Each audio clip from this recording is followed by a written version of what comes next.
మిత్రులారా,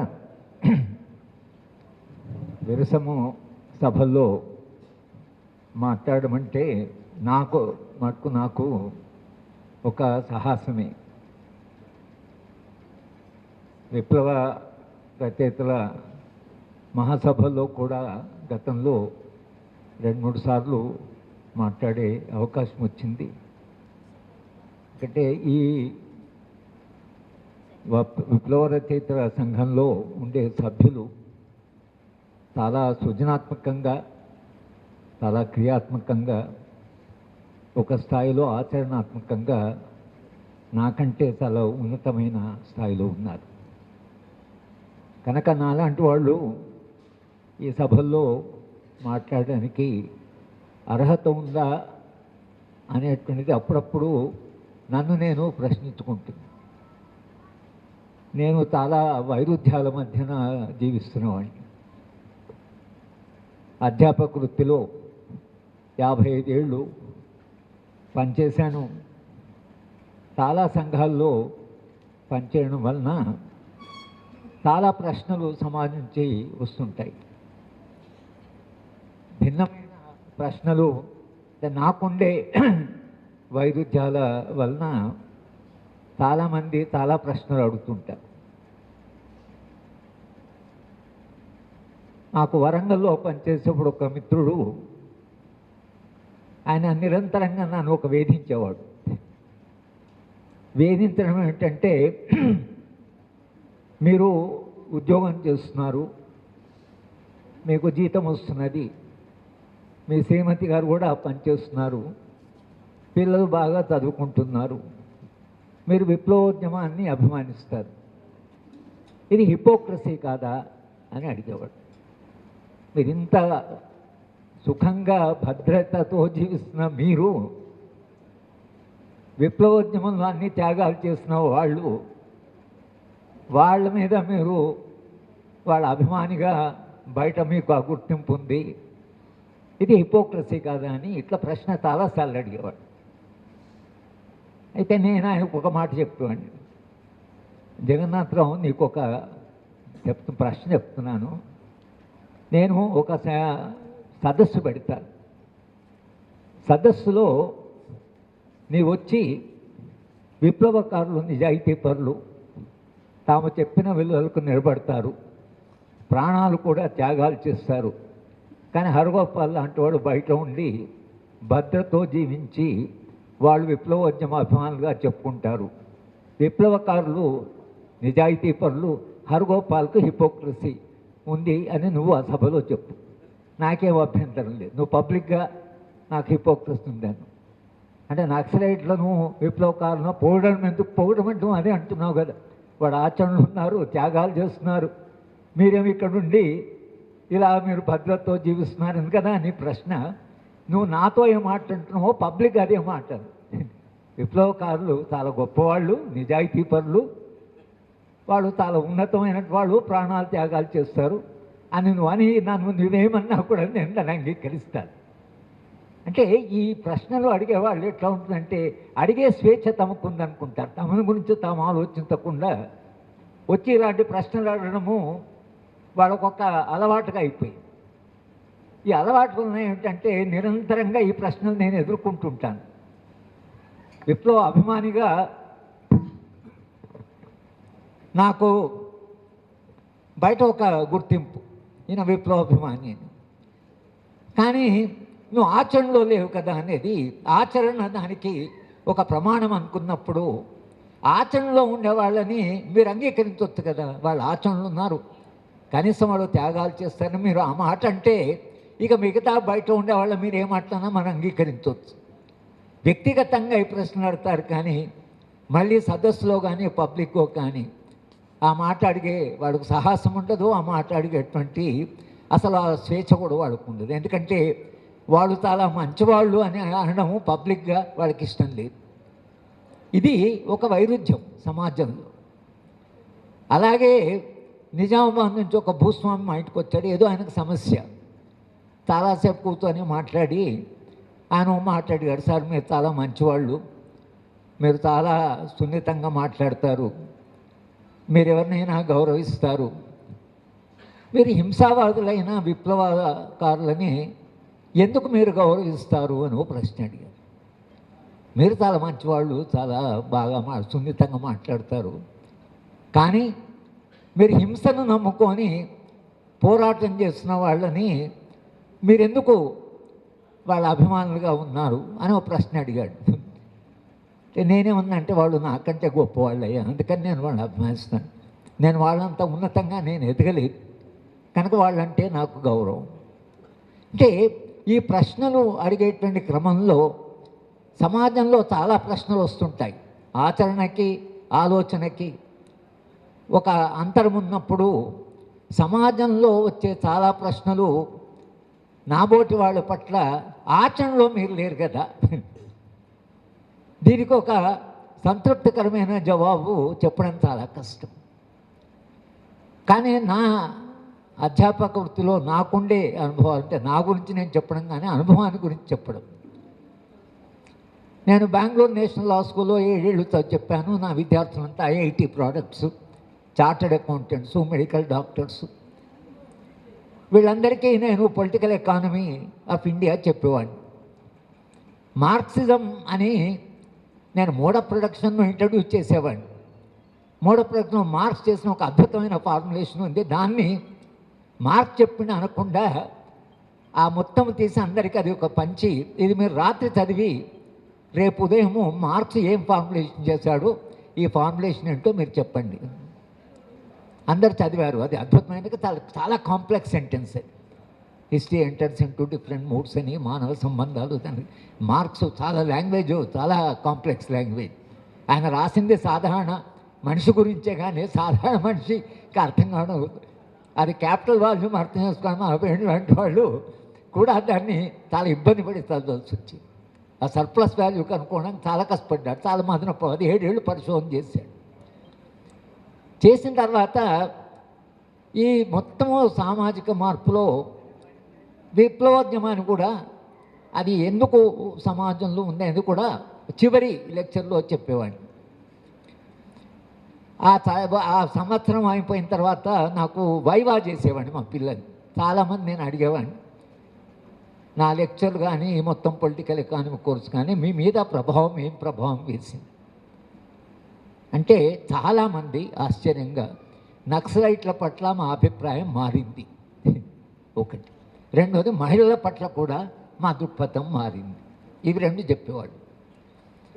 ఇవి రెండు చెప్తే నేను అమ్మాయిలను అడిగేవాడిని, ఏమమ్మా వీళ్ళు దృక్పథం మారింది అంటున్నారు, మీతో చాలా గౌరవంగా అంటే ఏం సార్ లెక్చర్ చెప్తారు కానీ అదే ప్రవర్తన ఉపన్యాసాల ద్వారా ఏం మారితే అమ్మాయిలు, అబ్బాయిలు చెప్తే మా దృక్పథంలో మార్పు ప్రవర్తనలో మార్పు రాదు.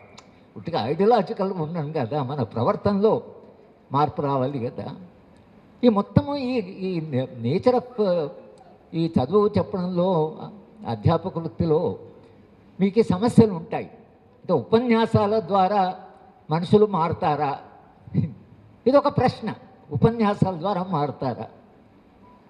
కన్నబ్రహ్మణ్ గారు ఓసారి ఫ్లైట్లో వెళ్ళిపోతున్నాయి, దూర మా డీజీపీ సార్ పక్కకు వచ్చిన సీటు. నేను చాలా సందర్భాలు చెప్పాను.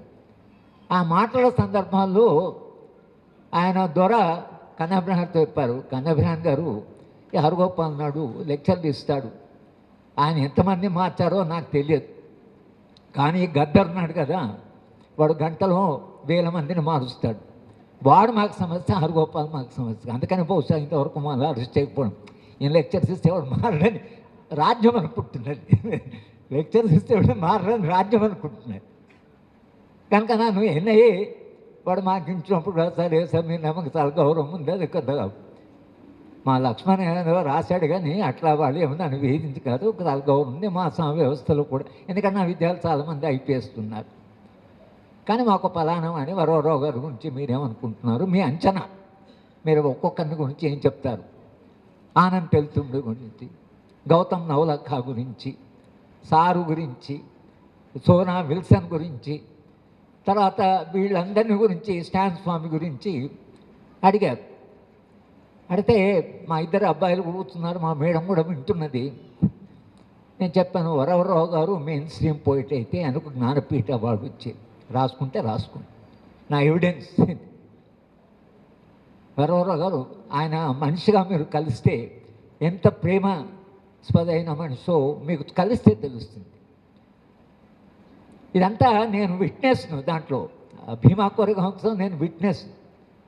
ఆ విట్నెస్లో భాగంగా ఆనంద్ తెలుతుండే బహుశా అంబేద్కర్ తర్వాత ఇంత అద్భుతంగా ఇన్ని రచనలు చేసిన వాళ్ళు ఇంకెవరన్నా ఉన్నారో లేదో నాకు తెలియదు, కానీ 25-30 పుస్తకాలు రాశాడు. కానీ ఆయన basic training technology management, mega డేటాతో డీల్ చేస్తాడు. భారతదేశంలో 8-10 మంది ఉన్నారు ఆ మెగా డేటా అనాలిసిస్ చేసేవాడు. దాంట్లో ఆనంద్ ఒకడు.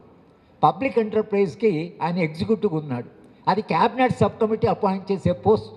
క్యాబినెట్ సబ్ కమిటీ అపాయింట్ చేసిన ఆనంద్ తెలుతుండే ఒక పబ్లిక్ ఎంటర్ప్రైజ్కు ఎగ్జిక్యూటివ్గా ఉండి మేనేజ్మెంట్ చేసి బాబాసాహెబ్ అంబేద్కర్ యొక్క ఫ్యామిలీ కుటుంబంలో సభ్యుడైనటువంటి.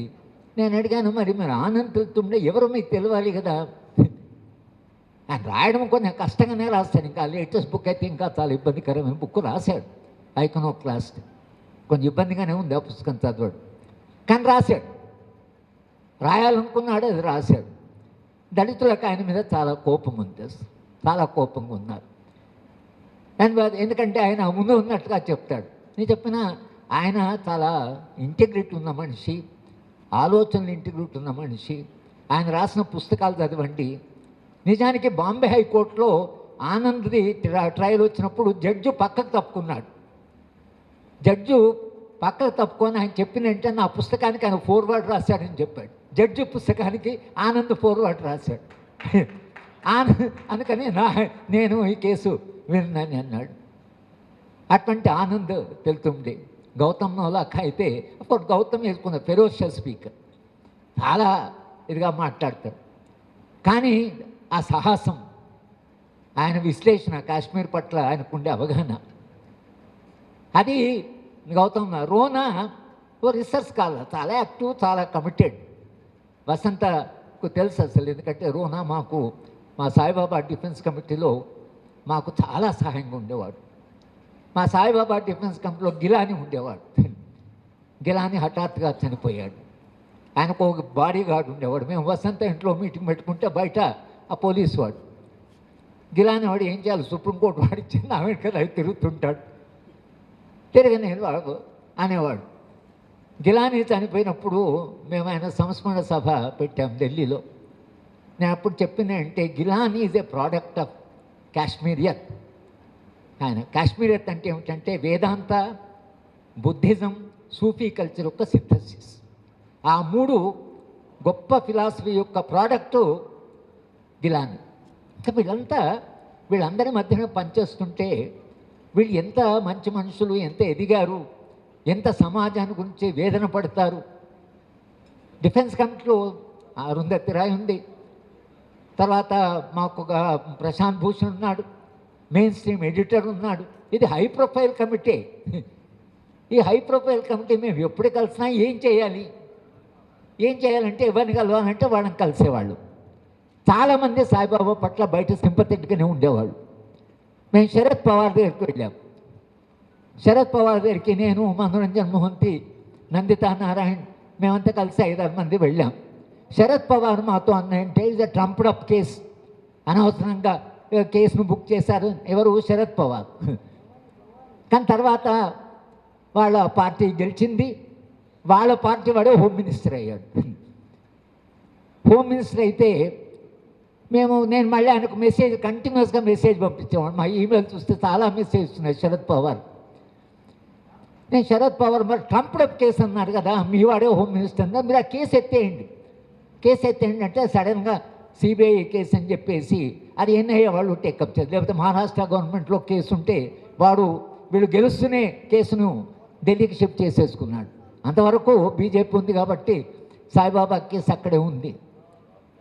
కానీ తర్వాత సాయిబాబా రిలీజ్ అయిన తర్వాత తెలిసింది ఏంటంటే, శరద్ పవార్ నాకు రిప్లై ఇవ్వలే, కానీ హోమ్ మినిస్టర్ని పంపించాడు, జైలు పంపించాడు. హోమ్ మినిస్టర్ వెళ్ళి సాయిబాబాను అడిగితే ఈయన మొత్తం జైలు కండిషన్స్, తర్వాత ఖైదీల యొక్క కష్టాలు, అక్కడ పరిస్థితులు ఆ మినిస్టర్ అడిగట సాయిబాబా వెనుక నీకు పర్సనల్గా ఏం కావాలో చెప్పు ఈ ఖైదీలో. ఎందుకంటే సాయిబాబా రిలీజ్ అయిన తర్వాత ఆయన ఈ అంశాన్ని చెప్తూ కుల వ్యవస్థ జైల్లో ఎలా పనిచేస్తుంది, దళితులకు ఆ స్కావెంజింగ్ జాబు, ఇంకా అయితే ఒక కులము, అంటే కుల వ్యవస్థ అనేది జైల్లో అంటే ఖైదీలందరికీ కనీసం అక్కడైనా సమానత్వ భావన ఉండదు, అందరు ఖైదీలే కదా, కానీ అక్కడ కూడా కుల వ్యవస్థ ప్రకారం మాన్యువల్లోనే అది ఉందట. అది సాయిబాబా చెప్తే కానీ తెలియదు. కానీ చాలా ఆశ్చర్యంగా సాయిబాబా విషయంలో విద్యాసాగర్ రావు గారు, ఆయన బీజేపీ, ఆయన ఆర్ఎస్ఎస్ నుంచి వచ్చిన వాడే, ఆయన గవర్నర్, మహారాష్ట్ర గవర్నర్. నేను 3 సార్లు కలిసాను ఆయన. రాష్ట్రపతి భవన్కి వెళ్ళాను బాంబేలో. విద్యాసాగర్ రావు గారు చాలా సింపథెటిక్గా సాయిబాబా గురించి అయితే, లేదు మీకు అంత ఇదిగా ఉంటే నేను గవర్నర్గా ఏం చేస్తానని ఆయన నా ముందరే హోమ్ సెక్రటరీతో మాట్లాడి, సాయిబాబా చాలా ఆయన మొత్తంగా డిజేబుల్డ్, మనం ఆయనకు మీరు జైలుకు ఇన్స్ట్రక్షన్స్ ఇవ్వండి, ఆయన చాలా ఇబ్బంది పడుతున్నాడు, ఆయన సహాయం చేసేవాళ్ళు లేరు అని విద్యాసాగరరావు గారు చెప్పాను నా ముందనే చెప్పాడు కాబట్టి ఆయన అబద్ధం చెప్పాడని నేను అనుకోవడం లేదు. రెండోసారి కలిస్తే మల్లేపల్లి లక్ష్మయ్య గారు సాయిబాబా మీద తెలుగులో రాసిన ఆర్టికల్ను విద్యాసాగర్ తన ఆఫీస్లో ట్రాన్స్లేట్ చేయించి ఆ లెటర్ను జైలుకు పంపించాడు. అంటే మనుషుల్లో ఎలాంటి మనుషులు ఉంటారు, మనం ఎవరి దగ్గరికి వెళ్తే ఎట్లా రియాక్ట్ అవుతారో తెలియదు, కానీ చాలామంది సాయిబాబా పట్ల చాలా సింపథెటిక్ ఉన్నారు, కానీ ఎవరు ఏం సహాయం చేయలేకపోయారు. సాయిబాబానేమో నాకు ఉత్తరాలు రాసేవాడు, ఉత్తరం రాసి చాలా పెద్ద ఉత్తరం రాసేవాడు. ఆ ఉత్తరంలో తన ఎయిల్మెంట్స్, ఎన్ని రకాల బాధలు ఆయనకున్నాయో అన్నీ రాసేవాడు, కొంత టెక్నికల్ టర్మ్స్ కూడా రాసేవాడు. రాసి నేను ఈ సమ్మర్లో బతుకుతానో లేదో, బహుశా ఇదే చివరిది కావచ్చు. ఆయన రిలీజ్ అయ్యే ముందు కూడా నాకు రాసిన లెటర్లో బహుశా ఈ సమ్మరు నా శరీరం భరించగలేకపోతుంది, ఎందుకంటే నాగ్పూర్ ఎండలు చాలా తీవ్రంగా ఉంటాయి, నాకేమో చాలా ఇబ్బందిగా ఉంది, నేను బతకకపోవచ్చు అని రాశాడు. కానీ సాయిబాబా ఆ ఎండలు కూడా తట్టుకొని సరే కేసు అటు ఇటు తిరిగి మొత్తం మీద ఆయన బయటకు వచ్చాడు. ఈ ఫ్యాసిజం, ఈ పుస్తకం ఏదైతుందో ఫ్యాసిజం ఎట్లా అని గ్రామ్సీ జీవిత చరిత్రకి సాయిబాబా జీవిత చాలా సారూప్యం, ఆల్మోస్ట్ ప్యారలల్, ఎక్సెప్ట్ దట్ ఆయన గ్రామ్సీ వాజ్ నాట్ డిజేబుల్డ్, సాయిబాబాకు అది అడిషనల్గా సమస్య ఉండింది. కానీ ఇవాళ నాకంటే ముందు మాట్లాడిన వక్త ఆయన చెప్పాడు, జడ్జ్మెంట్లోనే రాశాడు, జడ్జ్మెంట్లో ఏం రాశాడు, ఈయన అంగవైకల్యం ఉంది కానీ మేధస్తుంది, మైండ్ పనిచేస్తుంది. గ్రామ్సీ విషయంలో కూడా ఎగ్జాక్ట్గా కోర్టు ఇది అన్నది. గ్రామ్సీ విషయంలో కూడా ఈ బుర్ర ఏదైతుందో ఈ మేధస్సు 20 ఏళ్ళు ఇది బయట ఉండడానికి లేదు కనుక ఆయనకు జీవిత ఖైదు వేశారు. గ్రామ్సీ విడుదల అయిన తర్వాత దాదాపు 1 వీక్ 2 వీక్స్లో చనిపోయాడు. సాయిబాబా కూడా ఎగ్జాక్ట్ అదే జరిగింది, 1 వీక్లో చనిపోకపోవచ్చు, కానీ ఆయన ఆరోగ్యం కొరకు ఆయన హైదరాబాద్ వచ్చాడు. హైదరాబాద్లో ఆయనకు ట్రీట్మెంట్ ఇప్పించాం. నిజానికి ఆ డాక్టర్లు కూడా చాలా శ్రద్ధ తీసుకున్నారు సాయిబాబా విషయంలో, అయినా ఆయన మనం దక్కించుకోలేకపోయాం. సాయిబాబా విషయంలో అంతకుముందు బెయిల్ మీద వచ్చినప్పుడు మేము ఆయన కేర్ హాస్పిటల్లో జాయిన్ చేసాం. 30 రోజులు కేర్ హాస్పిటల్లో ఉన్నాడు. 13 లక్షలు బిల్లు. మనము డబ్బులు రేజ్ చేస్తున్నాం బయట, కానీ 13 లక్షలు రేజ్ చేయడము మనకు సాధ్యమే పని. చాలా కొంత ఎంతమంది వెళ్ళిపోతే 13 లక్షలు కలెక్ట్ అవుతాయి. నేను సోమరాజు గారి దగ్గరికి వెళ్ళి చెప్పాను, సార్ ఇది మీకేమో తెలుసు, ఆయన అదే కేసు ఉంది, ఆయన మెసెస్ పనిచేయడం లేదు, ఆయనకు సేవింగ్స్ లేవు, మేమే ఈ ఫీజు కట్టాలి, కానీ 13 లక్షలు రీచ్ చేయగలమా లేదా అని నాకు కొంచెం అనుమానంగా ఉంది అంటే, ఆయన చైర్మన్ కాబట్టి వీళ్ళు అబ్జార్బ్ ది కాస్ట్ అన్నాడు. 13 లక్షలు ఒక్క పైస ఇవ్వకుండా, అంటే సోమరాజు గారి లాంటి డాక్టర్ కూడా సాయిబాబా పట్ల అంత అభిమానంగా ఆయన రాజకీయాలు పాణి కూడా ఆయన కొన్ని ఆరోగ్యం బాగపోతే సోమరాజు గారు పంపిస్తే సోమరాజు గారు అన్నాడు, హరిగోపాల్ గారు మీ భావాలే రాస్తుంటాడు, మీరు కూడా కానీ ఆయన మాట్లాడే పద్ధతి వేరుంటుంది, మీరు మాట్లాడే పద్ధతి వేరుంటుంది, సోమరాజు గారు ఫాలో అవుతుందని ఎవరు ఏం రాస్తున్నాడు కనుక మీ ఇద్దరికి తేడా ఉందని చెప్పాడు. కానీ పాణి ఉండి కొంత మాకు ఇదంటే పర్వాలేదు, మీరు అది ఎంతో దాన్ని చూసుకోవచ్చు. డాక్టర్లలో, జడ్జెస్లో, గవర్నర్స్లో ఒక రకమైనటువంటి సానుభూతి సాయిబాబా పట్ల ఉండేది. కానీ ఇది ఏం చేయలేకపోయాం. ఇంతమంది ఇంత సానుభూతి ఉన్నా చాలామంది మన రాజకీయాలతో అంగీకారం లేనటువంటి వాళ్ళు, బహుశా చాలా విరుద్ధంగా వాళ్ళందరూ కూడా సాయిబాబా విషయంలో మాత్రము ఎవ్వరు కూడా, నేను కలిసిన వాళ్ళు ఎవరు కూడా ఆ శిక్ష ఆయన అనుభవించవలసిన లేదు. సమాజంలో అంత గుడ్ విల్ ఉండింది సమాజంలో, అయినా సాయిబాబాని మనం రక్షించుకోలేకపోయాం. ఎక్కడ మనం వైఫల్యం చెందాము అనేది మనకు తెలియదు. కానీ ఈ న్యాయ వ్యవస్థ, ఈ మొత్తంగా ఈ పాలనా వ్యవస్థ, భారతీయ జనతా పార్టీ భావజాలం, వాళ్ళకి మానవత్వము, తర్వాత సాయిబాబా ఇవన్నీ వాళ్ళకి ఏం లేదు. ఎందుకంటే అదొక డీహ్యూమనైజ్డ్ సిస్టమ్. ఆ భావజాలమే ఒక డీహ్యూమనైజ్డ్ భావజాలం. అది అమానవీయమైన భావజాలం. నిజానికి గుజరాత్ రైట్స్ జరిగిన తర్వాత, గుజరాత్లో జరిగిన అల్లర్ల మీద కృష్ణయ్యర్ కమిటీ రిపోర్ట్స్ అవుతే అంతే ఎంత అంటే మనకు వీ కాంట్ బిలీవ్, అంటే మనం నమ్మలేము. మహిళలను చంపడం కానీ, మహిళలను రేప్ చేయడం కానీ, పిల్లల ముందర రేప్ చేయడం కానీ, గ్యాంగ్ రేప్స్ కానీ, ఆ మెంబర్ ఆఫ్ పార్లమెంట్ ఉన్నటువంటి ఆయనను చేతులు నరకడం కానీ, 100 మంది ఒక ఇంట్లో ఉంటుంది అంటుపెట్టడం కానీ, అంత మొత్తం మీకు ముసలోని చేసిన ఆ దృశ్యాలు దానితో పోల్చొచ్చు. కానీ నాకెందుకో ఆ సంఘటన జరిగిన తర్వాత ఇక రాబోయే ప్రధానమంత్రి వీడేనేమో అనిపించింది. 2009లో నేను రాసిన ఒక వ్యాసంలో, ఎకనామిక్ అండ్ పొలిటికల్ వీక్లీలో, terrorism and human rights, history of repressive laws అని ఒక ఆర్టికల్ రాశాను 2009లో. ఆ ఆర్టికల్ ఈ మధ్యన ఎవరో ఒకడు మాట్లాడమంటే, నా ఆర్టికల్ నేను చూసుకుంటే ఫుట్ నోట్లో ఇది ఉంది. మన్మోహన్ సింగ్ చిదంబరం చేస్తుంది అవుతుందో ఇది ప్రజల నుంచి దూరం అవుతున్నారు, కాంగ్రెస్ పార్టీ మునుగుతున్నది, కాంగ్రెస్ పార్టీ మునిగితే Narendra Modi will be the prime minister అని రాసి. అంటే నా కాన్షియస్ ఏంటి, ఆ పొలిటికల్ ఎకానమీ అని అట్లా ఎమర్జ్ అయిపోయింది. వాళ్ళకి కావాల్సిన అమానవీయమైన, అమానుష్యమైన మనుషులు కావాలి. వాళ్ళైతేనే ఈ దుర్మార్గమైన అభివృద్ధి నమూనాను అమలు చేయగలరు. వేరే ఎవ్వరు కూడా ఇంత దుర్మార్గంగా ఒక అభివృద్ధి నమూనాను, రిచ్ వాడికి డబ్బులు చేస్తూ ఉన్నారు, అదానిని అందరూ అంటూనే ఉన్నారు, అదాని మునుగుతాడు, తర్వాత లీక్ అయిన తర్వాత అనుకుంటే ఆ సంస్థ మూతపడ్డది. కానీ వీడికి ఏం కాలే. ఏ సంస్థ అయితే ఈయన మీద కొన్ని వాళ్ళు ఫ్యాక్ట్స్ బయట పెట్టారు, ఆ సంస్థ ఈ మధ్యన మూసేసుకోవాల్సింది, కానీ అదానికి మాత్రం ఏం కాలేదు. నేను నరసింహారెడ్డి గారితో, ఆయన ఆర్థిక శాస్త్రవేత్త, అదాని అంటే ఆయన అన్నాడు, అదానికి ఏం కాదు, వాడికి చాలా రూట్స్ ఉన్నాయి, వాడికి ఇంటర్నేషనల్ రూట్స్ ఉన్నాయి, ఏం కాదని అన్నాడు ఆయన. ఏం కాకపోయినది వాడు మొత్తం చెప్తున్నాడు కదా, కరప్షను, తర్వాత ఇంత కరప్ట్ చేశా అంటే ఆయన అతని బలము మనం అంచనా వేయలేకపోతున్నాం, కానీ చాలా బలవంతుడు. నగ్నంగా ఒక మనిషి విపరీతంగా డబ్బులు చేసుకుంటున్నాడు, అన్ని మార్గాల ద్వారా డబ్బులు చేసుకుంటున్నాడు. భారతదేశంలో అందరూ అదాని విషయంలో మాట్లాడుతున్నాను, విమర్శనాత్మకంగా మాట్లాడుతున్నారు.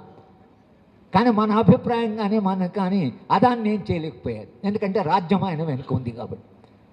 రాజ్యము అంతర్జాతీయంగా కూడా ప్రెషరైజ్ చేసి, ఇవాళ మనము ఒక కాలంలో టాటా బిర్లా, మా యంగర్ ఏజ్తో టాటా బిర్లా అనుకున్న మనం మాట్లాడేవాళ్ళం కాదు. అప్పుడు వాళ్ళే మనకు వర్గానికి వాళ్ళు అంటే ప్రత్యర్థులు వాళ్ళే అని మనం అనుకున్నాం అప్పుడు. ఇప్పుడు ఆలోచిస్తే టాటా బిర్లాలు వాడు ఎంత మంచివాడు అనిపిస్తున్నారు. అంటే ఎంత మంచివాడు అంటే వాడు కనీసం 40% వాడు ఇన్వెస్ట్ చేశాడు, ఎడ్యుకేషన్ ఇన్స్టిట్యూషన్లో ఇన్వెస్ట్ చేశారు. నేను అదే టాటా ఇన్స్టిట్యూట్ ఆఫ్ సోషల్ సైన్స్లో కొంతకాలం పనిచేశాను. టాటా ఇంటర్ఫియర్గా అయ్యేవాడు కాదు, తన లాభాలన్నీ దాంట్లో education, Tata institute of social science, Tata institute of social work, Tata institute of fundamental research, India, తర్వాత Indian institute of science Bengaluru, అద్భుతమైన సంస్థలు ఇవి టాటా సృష్టించాడు. కానీ అప్పటికైనా మనం టాటా విషయంలో స్పేర్ చేయలే. ఇవాళ అదాని లేకపోతే అంబానీ వాడు పెట్టబోయే యూనివర్సిటీ లేదు, మన్ను లేదు, 1000 కోట్లు బడ్జెట్లో ప్రొవైడ్ చేశారు. పెట్టబోయే యూనివర్సిటీ అంటే పుట్టబోయే పిల్లకు అన్నీ ఏమి లేదు అసలు. కానీ వాడికి ఇంత నగ్నంగా పెట్టుబడికి రాజ్యానికి ఒక లెంక కుదిరిన తర్వాత కూడా సమాజంలో ఈ అభిప్రాయం ఏర్పడాలను అంటున్నారు. కానీ ఈ వ్యవస్థ అమానవీయమైంది, ఈ వ్యవస్థ మారాలి, ఈ రాజకీయాలు మారాలి అనో విస్తృతమైన ప్రజాభిప్రాయాన్ని మనం నిర్మించడంలో ఎందుకు మన అది నిర్మించలేకపోయామనే ప్రశ్న కూడా ఇవాళ మేధావులు, రచయితలు ఇవాళ వాళ్ళ పాత్ర ఏమిటి అనేది మనం ఏదైతే మాట్లాడుతున్నామో, ఇంత జరిగినా మనం ప్రజాభిప్రాయాన్ని ఎందుకు మనం దాన్ని క్రియేట్ చేయలేకపోయాము, దాన్ని ప్రభావితం చేయలేకపోయామనేది ఇవాళ మన ముందుండే ప్రశ్న. ఎందుకంటే ఫ్యాసిజం ఇంకా నగ్నంగా బయటకు వస్తున్నది. ఇంతకాలంగా అది ఎన్నో రకాల వేషాలు వాళ్ళమే ఏం లేదు, అసలు చాలా నగ్నంగా ఫ్యాసిజం మన ముందుకు వచ్చింది. మొన్న కమ్యూనిస్ట్ పార్టీ ఆఫ్ ఇండియా వాళ్ళు ఆపరేషన్ కగార్ మీద మీటింగ్ పెట్టారు. 11-12 సంస్థలు, సిపిఐ వచ్చారు, సిపిఎం వచ్చారు, ఎంఎల్ గ్రూప్స్ అన్నీ వచ్చారు, అందరూ వచ్చారు. కె శ్రీనివాసు, మేము కూడా అక్కడ స్పీకర్స్. కె శ్రీనివాస్ చెప్పాడు, ఫ్యాషన్ వస్తుంది వస్తుంది అంటున్నారు, ఫ్యాషన్ వచ్చిందని చెప్పాడు. ఫ్యాషన్ వచ్చింది, ఇప్పుడు నువ్వు living in a fascist system. దానికి శ్రీనివాస్ చెప్పిన ఉదాహరణ ఏంటంటే, అక్కడ మనుషులను నిర్దాక్షిణ్యంగా చంపుతుంటే ఛత్తీస్గఢ్లో రోజుకు 30 మంది అని 100 మంది అని రోజు చంపేస్తున్నామని అంటున్నారు. పోనీ అది ఎన్కౌంటరు అది ఇది వాళ్ళపై అది కూడా మానేశారు. పంచాంగాన్ని బ్రాహ్మణు చూస్తూ ముహూర్తం కూడా పెట్టేశాడు అమిత్ షా. ముహూర్తం పెట్టాడు, ఫలానా డేట్ వరకు ఈ మొత్తం ఉద్యమాన్ని ఎవడు ఇట్లా. రాజ్యం అంటే ఎట్లా పడుతుంది? రాజ్యాంగం ఉంది కదా, ప్రమాణం లీగల్ ఉంది, చట్టబద్ధ పాలన ఉంది. ఇంకా దాని మీదనే రాజ్యాంగం మీద ప్రమాణం చేస్తున్నారు. ప్రధానమంత్రి గారు అయితే రాజ్యాంగ సాష్టాంగ దండ ప్రణామం చేస్తున్నాడు, దాన్ని రోజు మొక్కుతున్నాడు. ఆ మొక్కే రాజ్యాంగంలో ఏం రాసింది? రాజ్యాంగ ప్రమాణాలు ఏమిటి? దీనికి వచ్చేవరకు సమాజంలో వచ్చిన ఒక అభిప్రాయం ఏంటంటే, నక్సలైట్లే హింసావాదులు, విప్లవం అంటే హింస.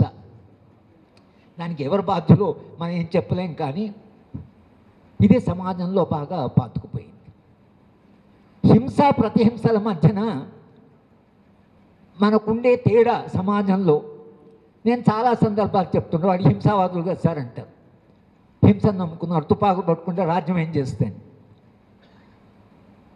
నేను చిన్నమెట్పల్లి సంఘటన జడ్జిలకు లెక్చర్ ఇచ్చిన అందరికీ అది చెప్తున్నాను. నేను national academy IAS officer training పోతే అంటే వాడు పిలవదే, వద్దని అన్నాడు డైరెక్టర్. కానీ మా అమ్మాయిలు కొంతమంది ఐఏఎస్లో ఉన్నవాళ్ళు లేదే, అసలు ఎంత అందరు పోలీస్ ఆఫీసర్లు పిలిచి లెక్చర్లు ఇప్పిస్తున్నారు, ఒకటే పాయింట్ ఆఫ్ వ్యూ, ఇదేంటి అసలు ఇది సరైన ట్రైనింగ్ కాదని వీడు కొట్లాడి ఈ 10-12 మంది అమ్మాయిలు కలిసి మేమే సాను పిలిపిస్తాము, మీ షెడ్యూల్లో పెట్టకండి, డిన్నర్ కంటే ముందు పెడతామని కొట్లాడి నన్ను పిలిపించారు. కానీ నన్ను పిలిచినప్పటి నుంచి వారం రోజులు నేషనల్ అకాడమీలో గంటల తరబడి చర్చ వస్తాడు, ఏం మాట్లాడుతున్నాం. ఎందుకంటే పెట్టింది left wing extremism lecture. Dining హాల్లో బయట వాకింగ్ చేసి చూద్దాం ఇప్పుడు అసలు అది ఏం చేస్తాడో అది. ఈ అమ్మాయిలు కొంచెం భయపడ్డారు, మరి ఏంటో ఇంత విస్తృతంగా ఇంత ఆగ్రహంగా ఉన్నారు.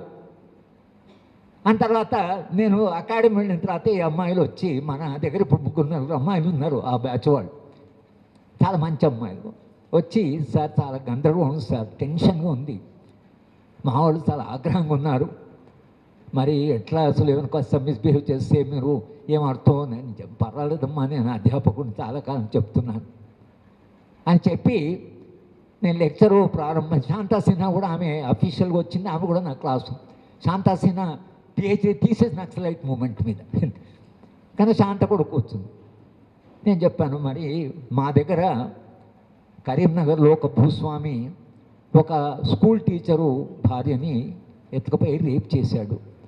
భూస్వామిని ఎవడు ముట్టడానికి వీల్లేదు, వాడికి రాజ్యంలో రూట్స్ ఉన్నాయి, సమాజంలో అంత భయపడతారు. కానీ ఆయన భార్యను రేప్ చేశాడు. ఈయన వచ్చి ఏమి జరిగిందని కాదు, నా భార్యను నాకు ఇవ్వండి అని అడిగాడు. ఎందుకంటే నేను 77-78లో పరిశోధన చేసినప్పుడు చాలామంది అడిగాను, మీరు ఎందుకు ఉద్యమంలోకి వచ్చారు, విప్లవోద్యమంలో ఎలా వచ్చారని అడిగితే ఆయన చెప్పింది ఏంటంటే, సార్ వాడు భార్యను retain she will my keep అన్నాడు, నేను పట్టుకుంటామని. అంటే పిల్లలు ఉన్నారు, ఇద్దరు ఉన్నారు, తల్లి లేకుండా ఎట్లా అంటే, ఏం చాలా మాట్లాడుతున్నావు, ఇక్కడ వాదిస్తున్నావు, బయటికి నెట్టండి అన్నారు. నేను అడవిలోకి వెళ్ళిపోయి గ్రామానికి వెళ్ళి నాకు చెప్పి 25,000 మందిని వెళ్ళి ఆ భూస్వామిని మేము చంపారు, ప్రజలు చంపారు. ఈ ప్రశ్న అడిగి కాబోయే ఐఏఎస్ అధికారులను అడిగాను, ఇప్పుడు ఆ టీచర్ని ఏం చేయమంటారు? ఆయన దగ్గరికి ఎవడు పోయేటట్లేదు, వాడు చట్టానికి అతీతుడు, రాజ్యం వాడి మీద ఆధారపడి ఉన్నది, వాడిని ఏం చేయమంటారు? మీరు కలెక్ట్ ఉంటే ఏం చేస్తారు? అరెస్ట్ చేస్తారా? అరెస్ట్ చేస్తే మీరు సర్వీస్ పోతుంది మీకు అని చెప్తే అంతా సైలెంట్ అయిపోయారు. కొన్ని సంఘటనలు చెప్పి హింస ప్రతిహింసకు ఉండేటువంటి తేడా ఏమిటి? ఒక మహిళను ఎవరైనా రేప్ చేయబోతే ఆ మహిళ తిరగబడి వాడిని పొడిచో వానికి గాంధీని ఎవరు అడిగారు, మీరంతా హింస అంటారు కానీ మహిళ మీద అత్యాచారం చేస్తే ఆమె ఏం హింస పాటిస్తుంది అంటే గాంధీ చెప్పింది ఏంటంటే ఆమె ఆయుధాన్ని ఉపయోగించకూడదు, తన గోళ్ళు తన పళ్ళు వాటితో కొరకడము అది, ఎందుకంటే ఇది ప్రొటెక్షన్, నేచర్ ఇచ్చిన ప్రొటెక్షన్. కానీ ఆయుధం అనేది ఆర్టిఫిషియల్. అంటే రేపిస్ట్ ఒకవేళ సక్సీడ్ అవుతే అంటే షీ మస్ట్ కమిట్ సూసైడ్ అన్నాడు, ఆత్మహత్య చేసుకోవాలి. అది ఆయన అహింసకి పరాకాష్ట అని అహింస థియరీ. కానీ హింస అహింస మధ్యన ఇప్పుడు ఈ జనరేషన్ అడిగి మరి ఇప్పుడు ఆ మహిళ ఏం చేయాలి? సామాన్యంగా ఆ మహిళ వాడిని పొడిచింది అనుకోండి, లేదా వాడిని కొరికింది, లేకపోతే వాడిని ఏమైనా చేసింది అనుకోండి, మరి ఇప్పుడు ఆ మహిళ ఏం చేయాలి? వీడు చేసేది హింస, ఆమె చేసేది తన గౌరవాన్ని తనను తాను కాపాడుకోనకనే ఆ మహిళ ఒకవేళ వాయిలెన్స్ ఉపయోగిస్తే ఆ వాయిలెన్స్ మీరు వాయిలెన్స్ అంటారా? కానీ మన వైఫల్యం ఎక్కడ అంటే ఇది ప్రతిహింస అని చెప్పడంలో మనం సక్సీడ్ కాలే. వాళ్ళు ఇంకా హింస వాళ్ళు ఏమనుకుంటున్నారంటే స్ట్రక్చరల్ వైలెన్స్ ఏదైతే ఉందో దానికి మనం భాగం అయిపోయాం స్ట్రక్చరల్ వైలెన్స్. కనుక నక్సలైట్లది హింస, రాజ్యాన్ని ప్రతిహింస. నిజానికి జరిగింది స్ట్రక్చరల్ వైలెన్స్ ఉంది, దానికి వ్యతిరేకంగా ఆ వైలెన్స్ తగ్గించడానికి ఇది వచ్చింది. అక్కడ స్ట్రక్చరల్ వైలెన్స్ను తీసేస్తే వీళ్ళది హింస అనిపిస్తున్నది, రాజ్యాన్ని ప్రతిహింస అనిపిస్తుంది. మనము ఈ మొత్తం హింస ప్రతిహింస అనే చర్చలో రచయితలు కానీ మేధావులు కానీ ఎవరైనా కూడా ఈ మొత్తము లాజిక్ ఏదైతుందో దీన్ని ప్రజల దగ్గరికి ఎట్లా తీసుకెళ్తాం? ప్రజలకి చెప్పడంలో ప్రజలు తాము పడుతున్న బాధలోంచి, ఆ కష్టాల నుంచి, ఆ హింస నుంచి బయటపడడానికి ఎన్నో మార్గాలు ఉండొచ్చు. ఇది కూడా ఒక మార్గం, ప్రజలు ఎందుకున్న ఒక మార్గం. తాము హింసలోంచి బయటపడి ఒక శాంతియుత సమాజము, సహజీవనం ఉన్న సమాజం కొరకని, మేమంతా గౌరవంగా బ్రతకాలి అనే దాని కొరకని, మనుషులంతా కలిసి జీవించాలి అనేటువంటి ఒక ఆశయంతో ఒకవేళ ఒక ఉద్యమాలు వాళ్ళ ప్రాణాలు వేస్తున్నప్పుడు మరి దాన్ని మీరేమంటారు అనేటువంటి ప్రశ్న, లేదా ఈ లాజిక్ను బిల్డ్ చేయడంలో మనము ఎందుకు సక్సెస్ఫుల్గా విరసన లాంటి సంస్థ చాలా సృజనాత్మకత శక్తి పరాకాష్ఠలో ఉన్న సంస్థ ఇది. మీ రచనలు చదువుతుంటే మేమే చాలా ఉత్తేజపడుతుంటాం. చాలా అద్భుతమైన రచనలు వస్తున్నాయి. ఇంత అద్భుత రచనలు వచ్చిన సమాజానికి మాత్రం మనము ఈ సింపుల్ ట్రూత్ని చెప్పడంలో ఎక్కడో మనం వైఫల్యమయ్యాం. ఎక్కడ వైఫల్యం అయినటువంటిది ఇప్పుడు చర్చించుకోవాల్సిన అవసరం వచ్చేందుకు రాజ్యహింస దాని అవధులు దాటిపోయింది. ఇప్పుడు కాదు నగ్నంగానే మనకు కల్పిస్తుంది. గుజరాత్ రైట్స్లో కానీ ముస్లిమ్స్ లించింగ్ కానీ వాళ్ళు పెడుతున్నటువంటి మొత్తము అంటే వాళ్ళ బల ప్రయోగం కానీ రాజ్యం ఇప్పుడు కొంత కనిపిస్తున్నది సమాజానికి, రాజ్యం చేస్తున్న పనులు. సాయిబాబా దానికి పెద్ద ఉదాహరణ. సాయిబాబా రాజకీయాలతో అంగీకారం లేని చాలామంది సాయిబాబా పట్ల చాలా మూవ్ అయ్యారు. ఒక ఆయనతో ఏడ్చానని చెప్పాడు, ఆయనకేమీ రాజకీయాలతో సంబంధం లేదు. నేను సాయిబాబాని చనిపోయిన తర్వాత నేను చాలా ఏడ్చాను సార్ అన్న. అంటే ఇలాంటి మనుషులు ఎవరైతున్నారంటే ఈ సాయిబాబా మీద జరిగిన నిర్బంధము లేదా హింసకు సమాజంలో స్పందిస్తున్న వాడు చాలా, మన దగ్గర కూడా చాలా మీటింగ్లు జరిగాయి, దేశవ్యాప్తంగా మీటింగ్లు జరిగాయి, అంతర్జాతీయంగా స్పందన వచ్చింది. ఇంత స్పందన వస్తే ఎక్కడో కొంచెం మానవత్వం ఉన్నటువంటి మానవీయంగా వాళ్ళంతా రెస్పాండ్ అయ్యారు. కానీ సాయిబాబా రాజకీయాలు ఏమిటి, సాయిబాబా ఏ విశ్వాసాల కొరకు నిలబడ్డాడు అనేటువంటి విషయం ఏదైతుందో వాళ్ళకి అర్థం కాకపోవచ్చు, లేదా మనం అర్థం చేయడంలో మనము వైఫల్యం చెందవచ్చు. మా దాన్ని ఎలా అర్థం చేసుకోవాలో మనం ఇంకా దాన్ని విశ్లేషించవలసిన అవసరం ఉంది. కనుక ఇవాళ సమాజంలో నిరంతరంగా జరిగే ఘర్షణ. పాణి ఒక మాట అన్నాడు, ఐక్య ఉద్యమం కావాలి, మనము సమాజంలో చొచ్చుకుపోవాలి, ఇదే మనకి ఇది క్రిటికల్ దశకు వచ్చాము అన్న. మేము ఈ గ్రామంలో కాస్త మంచి మనుషులున్నా మీరు వాళ్ళు పట్టుకోండి మంచి మనుషుల్ని, కనీసం వాళ్ళకి నిరంతరంగా వాళ్ళతో మీరు సంబంధాలు పెట్టుకోండి అని పాణి ఒక సలహాగా చెప్పాడు. కానీ మనము వాళ్ళకి ఫస్ట్ మీరు ఫలానా రాజకీయ విశ్వాసాలు ఉన్న వాళ్ళంటే మీకు ముద్ర పడ్డట్లే, ఇంకా వాడు వినడానికి మీరు ఏం మాట్లాడినా అవే మాట్లాడతారని అంటారు. కానీ మరి ఏ లాంగ్వేజ్తో వాళ్ళు తెరిపోతారని, మీరు ఏ భాషతో వాళ్ళు తెరిపోతారు అనేటువంటి ప్రశ్న మన ముందర ఉంది. నేను చూస్తున్నాను గత కొన్ని రోజులుగా. నేనైతే అన్ని సంఘాలకు పోతాను, అన్ని సంఘాలకు పోతున్నాను, చెప్తున్నాను. ఆ సంఘానికి పోతున్నా లేదా చివరికి నేను ఆర్ఎస్ఎస్ వాళ్ళ దగ్గర కూడా పోయాను. వరవరావు సార్ని కూడా అడిగారు, 78లో సార్ని అడిగారు ఆర్ఎస్ఎస్ వాళ్ళు.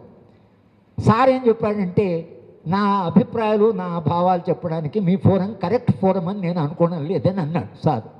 నేను సార్ చెప్తే అన్నాను, పోయింది సార్, పోయి మీరు చెప్పొచ్చుగా నాన్న కొంత ఎవడన్నా వింటేమని అంటే వాళ్ళ ఫోరం మనం ఎట్లా పోతామని సారు ఆయన ఒక గిరగీసుకున్నాడు.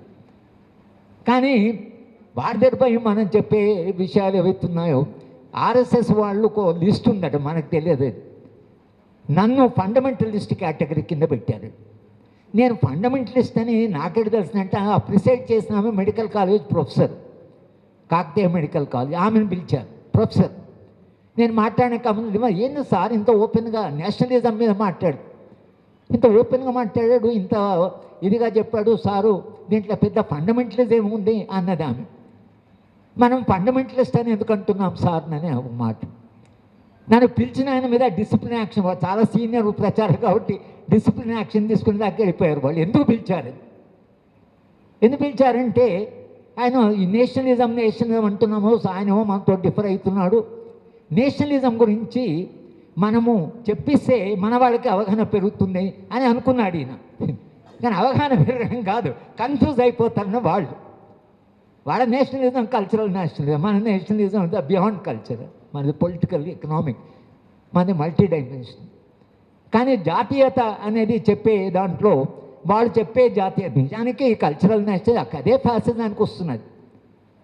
ఆ విషయంలో కల్చర్ విషయంలో ఇది మనము ఎక్కడ మన వైఫల్యం, అది కూడా మనకు ప్రశ్నే. Culture is a consciousness. Culture అంటే మనిషి కాన్షియస్నెస్. ఈ కాన్షియస్నెస్లో చాలా డీప్ రూట్స్ ఉన్నాయి కల్చర్.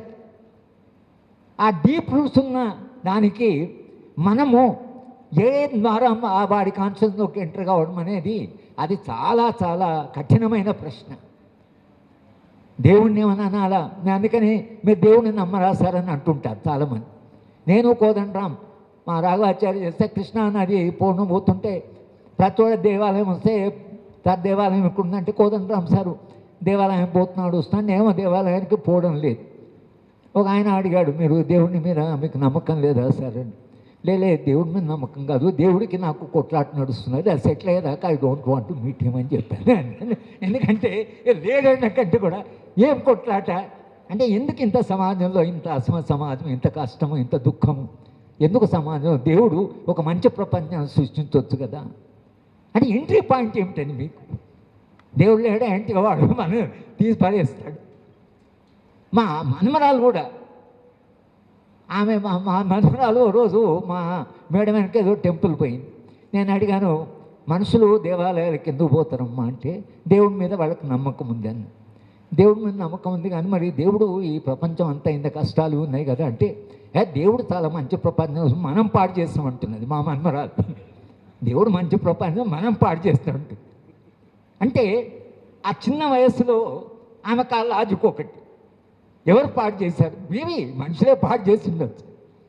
కానీ ఈ ఎంట్రీ పాయింట్ దేవుడు, విశ్వాసాలు, రిచువల్స్, నమ్మకాలు, మూఢనమ్మకాలు. మీరు కేసీఆర్ ఆయన దిలీప్ పుస్తకం రాశాడు, ఆశ్చర్యపోతారు.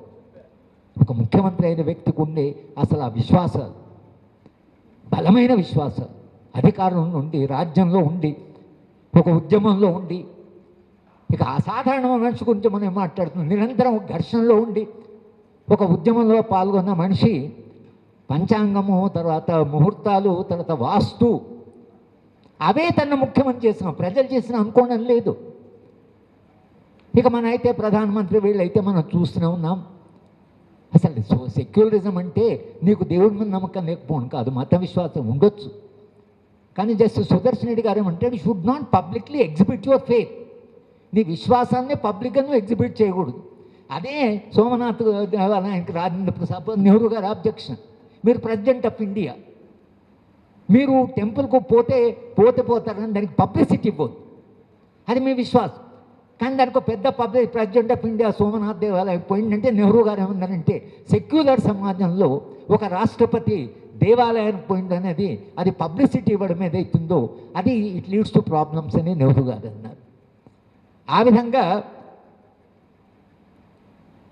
గాంధీ కూడా దేవాలయానికి ఎప్పుడు వెళ్ళలే. ఆయన మత విషయాలన్నా గాంధీ ఎప్పుడు దేవాలయానికి వెళ్ళి, బికాజ్ గాంధీకి అది ఆయనకు తెలుసు. అసలు వరవరావు సార్ అంటుంటాడు, దేవుడు లేడని గర్భగుడిలో ఉన్న పూజారికి తెలుసు, వాడి తప్పించి మనందరికి తెలియదు. అంటే దేవుడు ఉన్నాడా లేడా ప్రశ్న కాదు. సరే, మనుషులు ఎందుకు పుడుతున్నారు, మనుషులు ఎందుకు జీవిస్తున్నారు, మనుషులు ఎందుకు చనిపోతారు, ఈ ప్రశ్నలకు మీకు ఉపనిషత్తులోనే ప్రశ్నలు ఉన్నాయి. మనిషి జీవితానికి అర్థం ఏంటి, మనిషి ఏం చేయాలి, మనిషి ఎందుకు చనిపోతాడు, చనిపోయినాక ఏమో, ఇవన్నీ ప్రశ్నలు ఇప్పటికీ అన్ఆన్సర్డే.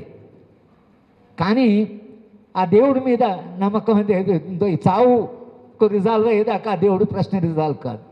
బాలగోపాల్ కూడా ఈ మాట అనేవాడు, మనిషి జీవితంలో ఎప్పుడొకసారి జీవితానికి అర్థం ఏంటని అడుగుతాడు, మనం ఎందుకు ఏం చేయాలి జీవితంలో. ఈ ప్రశ్న అడగడం మానేస్తే తిరుపతి పోతారన్నాడు ఆయన. ఈ ప్రశ్న ఉన్నంతకాలము మనుషులు శోధిస్తూనే ఉంటారు, నిరంతరంగా పరిశోధన చేస్తూ ఉంటారు, ఏమి జీవితానికి అర్థమని. ఈ ప్రశ్న అడగని వాళ్ళు ఎవరైతున్నారో వాళ్ళు దేవుడి దగ్గర పోతారు. మా లక్ష్మణమూర్తి గారు డాక్టర్ ఉండేవాడు మాకు వరంగల్లో. సార్ ఓసారి చెప్పేవాడు, నేను ఏదో హోమియోపతి మందులు వేసుకున్నా అంటే ఆయన అనేవాడు, అలోపతి, హోమియోపతి, న్యాచురోపతి, తిరుపతి, ఇవి 4 మెడికల్ సిస్టమ్స్. కనుక ఈ 3 పని చేయకపోతే తిరుపతి పోరు. అంటే ఫెయిల్యూర్ ఆఫ్ ఏ మ్యాన్ అనేది ఒకటి ఉంది. ఇక నిజంగానే ఇవాళ మెడికల్ సిస్టమ్స్ యాక్సెసిబుల్ లేవు, హాస్పిటల్ యాక్సెసిబుల్ లేదు, డబ్బులు లేవు, డాక్టర్లు పూర్తిగా వ్యాపారస్తులుగా మారారు. ఇటువంటి సమాజంలో పేదవాళ్ళు అయితే ఎవరో పోచమ్మ మైసం ఒక్కుంటారు, కోడింగ్ వస్తామంటారు, నేర్పులని వాళ్ళ దగ్గర ఉంది అది ఇస్తామంటారు. కానీ ఆ మనిషికి వెళ్ళి దేవుడే లేడమ్మా అని మనం అన్నాం అనుకోండి, ఎంత అంటే విషాదం, వాళ్ళ జీవితం ఎంత ఉత్పన్నం అయిపోతుంది. ఏదో నమ్మకం, ఏదో విశ్వాసం. అక్కడ దాకా మనుషులు ఎట్లా అడ్డుపడ్డారంటే మొత్తం మన మెడికల్ సిస్టమ్ ఫెయిల్ అయింది. ఒక సైన్స్ ఉన్నది, దీనికి మందులు ఉన్నాయి, మనిషి ఆరోగ్యంగా ఉండగలడు అనేటిది వాళ్ళ జీవిత అనుభవంలో రానప్పుడు మెడికల్ సిస్టమ్ గురించి మనం ఎంత మాట్లాడినా వాళ్ళకు ఏముంటే ఏందయ్యా మాకు ఇక్కడ పోతాం మేము అని అంటారు. ఈ అనుభవాన్ని ఏదైతుందో మనం దాన్ని ఎట్లా ఎక్స్ప్లెయిన్ చేస్తామని మన సమస్య. ఇప్పుడు ఆ మహిళ దగ్గరికి వెళ్ళి అబ్బాయికి ఆరోగ్యం బాగాలేకుండా పూర్తి జబ్బు పడితే నేను మైసమ్మకు మొక్కుకున్నానంటే మనము ఆర్గ్యుమెంటు ఏం చేస్తామనేది అయితే నాకైతే తెలియదు. ఉన్నాడమ్మా, కానీ డాక్టర్లు ఉన్నారు, డాక్టర్సు ఇట్లా పూర్తి డబ్బులమయమైపోయారు, మంచి డాక్టర్స్ కూడా అక్కడక్కడ ఉంటారు, డాక్టర్స్ అంత మంచి వాళ్ళు ఉంటే ఎంత బాగుండేది అనేది మనం ఏదో ఒక చెప్పగలం. కానీ వాళ్ళనే కన్విన్స్ చేయడం అంటే ఈ మూఢనమ్మకాలు. ఇక మా అధ్యక్షుల వారు ఇది కుంభమేళా గురించి చెప్పండి. కుంభమేళా మరి 40 కోట్ల మంది వచ్చారు అంటున్నారు. ఒకళ్ళు నిజంగానే ఆ నంబర్ కరెక్ట్ అయితే ఈ దేశంలో 40 కోట్ల మంది తమ ఆత్మ పరిశుద్ధి కొరకని, పాప విముక్తి కొరకని, ఫలానా డేట్ అక్కడ మునిగితే మేము మొత్తం పాపాలు చేయడం ఎందుకు అక్కడ పాపాలు చేయొద్దని చెప్పొచ్చు కదా, కానీ పాపాలు చేసిన విముక్తి అక్కడి నుంచి వస్తుందని.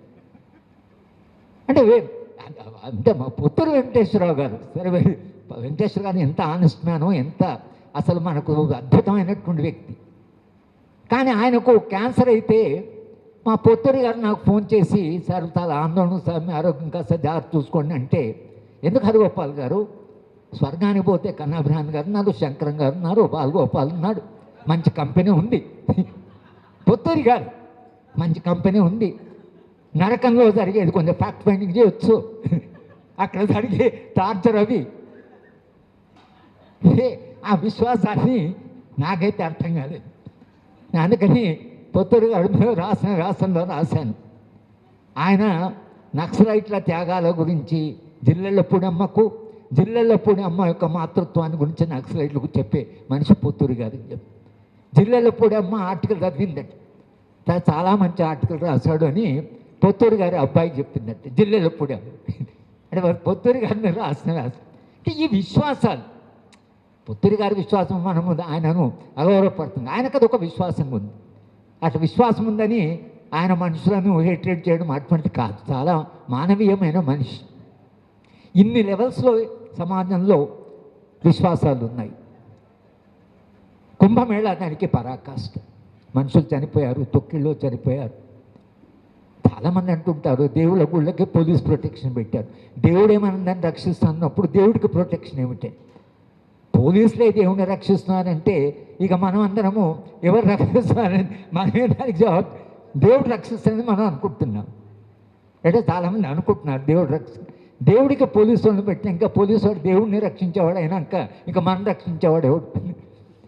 ప్రశ్నలు చాలా సింపుల్ క్వశ్చన్స్ ఇవి. కానీ ఇవాళ ఇప్పుడున్న ఈ చారిత్రక సందర్భంలో ఈ కల్చర్ అనేది ఏదైతుందో దాని విషయంలో నాకైతే నా మటుకు నాకు ఎక్కడో మనము దాన్ని ఎంత సీరియస్గా తీసుకోవాలో అంత సీరియస్గా తీసుకోలేదు. ఈ విషయం నేను గతంలో కూడా విరసంతో మాట్లాడినప్పుడు ఇప్పుడు కూడా ఈ సందర్భంలో కూడా మనం ఎక్కడ విఫలమయ్యాము, ఈ కాన్షియస్నెస్ అనేది సమాజంలో ఇంత లోతుగా.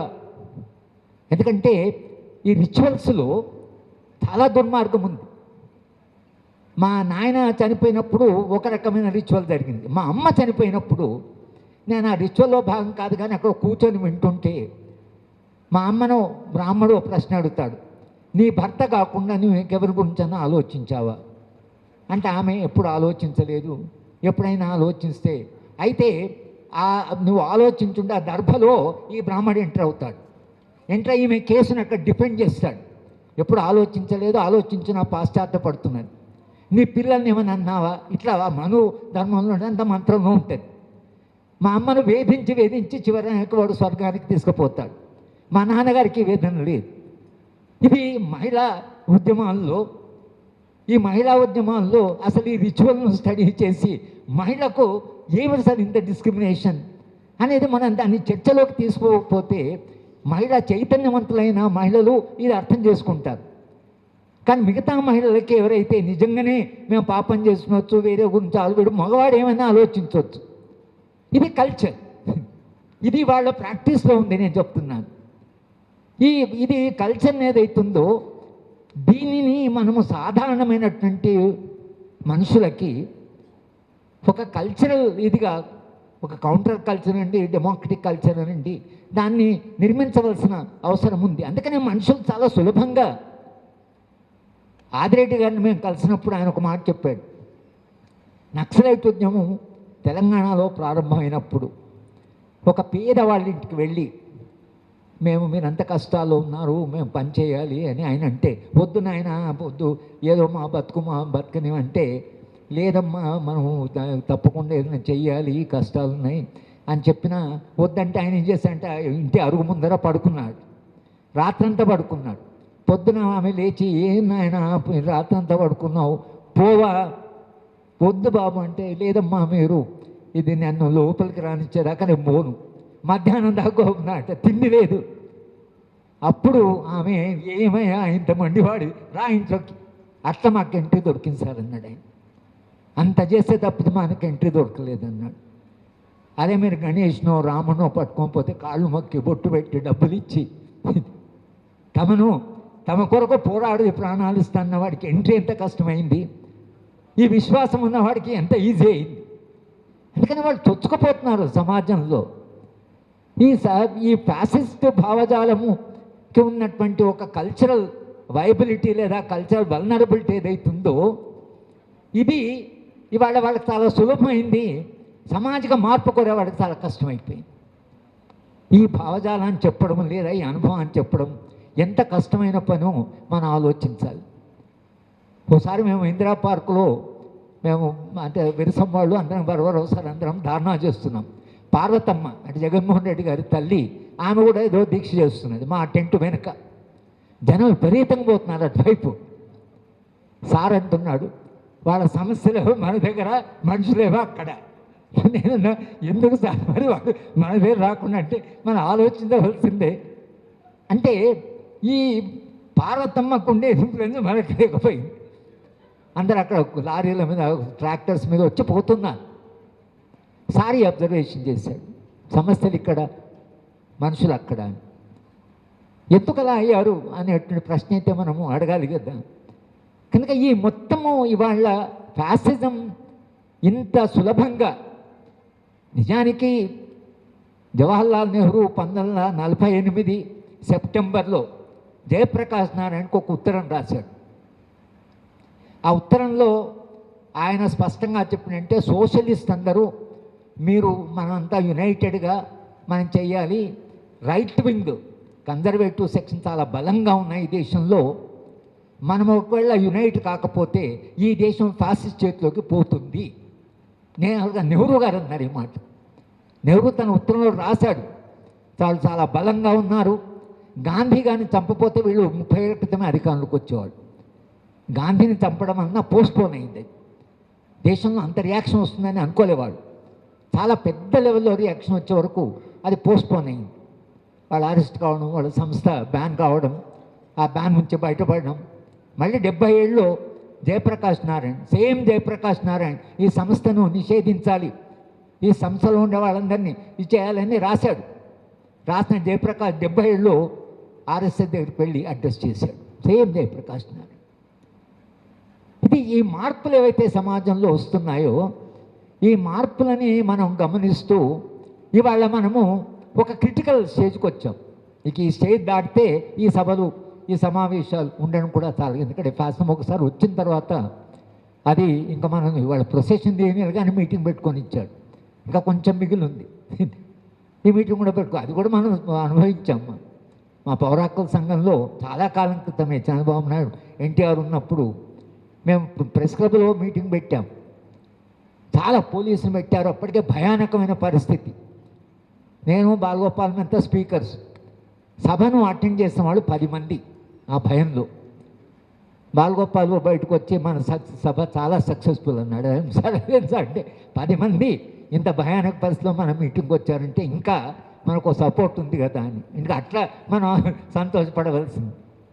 ఛత్తీస్గఢ్లో కిడ్నాప్ జరిగినప్పుడు, కలెక్టర్ కిడ్నాప్ జరిగినప్పుడు నేను అక్కడికి వెళ్ళి వాళ్ళని అడిగాను, 2 ప్రశ్నలు అడిగాను. ఇప్పుడు మేమైతే రాజ్యం ఏది ఒప్పుకునేటట్లేదు డిమాండ్స్, మీరు కలెక్టర్ని హామ్ చేస్తే దానికి కాన్సిక్వెన్సెస్ చాలా ఉంటాయి. మనమేమో ఏమి మీరేమో మనం పిలిచారు, రాజ్యంతో మాట్లాడుతున్నాం, ఎంత మాట్లాడినా వాళ్ళు ఏం వినడం లేదు, వాళ్ళు కొంచెం తెగించే ఉన్నారు. మరి నిజంగా దీనివలన ఏమి సాధించడానికి నేనైతే చాలా రిగ్రెట్ అవుతున్నాను. నాకు ఎందుకు కొంత ఇదిగా ఉందంటే ఆయన కామ్రేడ్ ఏమంటే అదేం సార్ మీరు అట్లా అంటున్నారు, మీరు 2 సార్లు హెలికాప్టర్ ఇచ్చి రాజ్యం మిమ్మల్ని ఇక్కడ పంపించింది, మీరు లోపలికి వచ్చారు, ఆదివాసీలు 2 పెద్ద మనుషులు మన గురించి ఆలోచించేవాళ్ళు మన ప్రాంతానికి వచ్చారు అని ఆదివాసీలకు కొత్త విశ్వాసం వచ్చింది. వారం 10 రోజులుగా చర్చ జరుగుతున్నది దేశంలో ఉద్యమాన్ని గురించి. ఇదంతా సాధించిందే కదా, మన డిమాండ్స్ కాదు, ఇది మొత్తము ఒక పొలిటికల్ ఎడ్యుకేషనే కదా. అంటే నిజంగా వాళ్ళు ఆలోచించే పద్ధతి చాలా భిన్నంగా ఉంది. అంటే విశ్వాసాన్ని పోవద్దని, మమ్మల్ని పిలిచారు ఏం సాధించలేకపోయామని మేమని చెప్పాం. ఇక మా బిడి శర్మ గారు అయితే అంత వాదన పెట్టుకొని పనిగా ఆయన లాజిక్ అంతా ఆ విజయమో అంటున్నాడు. ఏంటి అసలు మీరు 2 ఇట్లా చేశారంటే, అరే హైపవర్ కమిటీ చేశారు, హైపవర్ కమిటీ అన్ని చూసుకుంటే అది ట్రైబల్స్ మొదలుతానే మా శర్మ గారు అంటున్నారు. ఏం మొదలుతారు, మీరు ఎవరిని వదిలించకుండా వచ్చారని అతను అంటే శర్మ గారు చెప్పాడు, భాయ్ ఇస్కా నాక్క సవాల్ హై, ముక్కు సమస్య ఇది. ముక్కు ఏంటంటే నా ముక్కు పెద్ద ఉంది, మీ ముక్కు చిన్న ఉంది, ముక్కే కదా, ఇట్లా మొదలుపెట్టాడు ఈయన. ఆయనేమో ఆర్గ్యూ చేస్తున్నాడు, ముక్కే అని చెప్తున్నాడు. ముక్కుకి ఏం తేడా, ముక్కు గాలి పిలిచి శర్మ గారి లాజిక్ అక్కడ కామ్రేడ్తో సారిది వాదించడం మొదలుపెట్టాడు.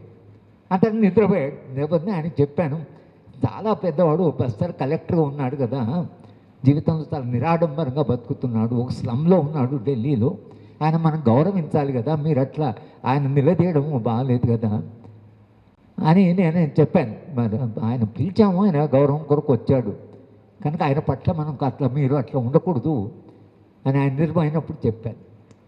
కానీ అదే వాళ్ళు ఇది మొత్తంగా ఒక సక్సెస్ అని అనుకుంటున్నారు. అట్లా అనుకుంటేనే అసలు నిజానికి ఆప్టిమిజం, ఆ విశ్వాసం మిగులుతుంది. కనుక ఈ మొత్తము అనుభవంలో నేను చూసింది ఏమిటంటే, విప్లవోద్యమంలో పనిచేసే వాళ్ళకు విపరీతమైన విశ్వాసం ఉంటుంది. ఇప్పుడు కాదు, ఇక మా గంటి ప్రసాదం గారు ఎత్తున్నది ఇప్పుడేం రెవల్యూషన్ సుదీర్ఘమైన మానవ చరిత్రలో ఇక ఆయన ఎట్లా చెప్పేవాడంటే, ఇది ఒక చారిత్రక పరిణామ క్రమంలో ఎన్నడూ కొత్త సమాజం వస్తుంది, ఒక హిస్టారికల్ పర్స్పెక్టివ్ చెప్పాడు. అది అంత సెన్స్ ఆఫ్ హిస్టరీ ఉంటే తప్పించి మన త్యాగాల ఫలితాలు ఏమిటి, అయ్యో మన త్యాగమంతా విఫలమైపోయిందంటే విప్లవోద్యమం నిలవలేదు. విప్లవోద్యమానికి ఆ విశ్వాసం అది. ఇప్పుడు కాకపోతే రేపైనా మంచి సమాజం వస్తుంది. మనందరికీ కూడా ఆ విశ్వాసం కాబట్టి మనం ఇక్కడ కూర్చున్నాం.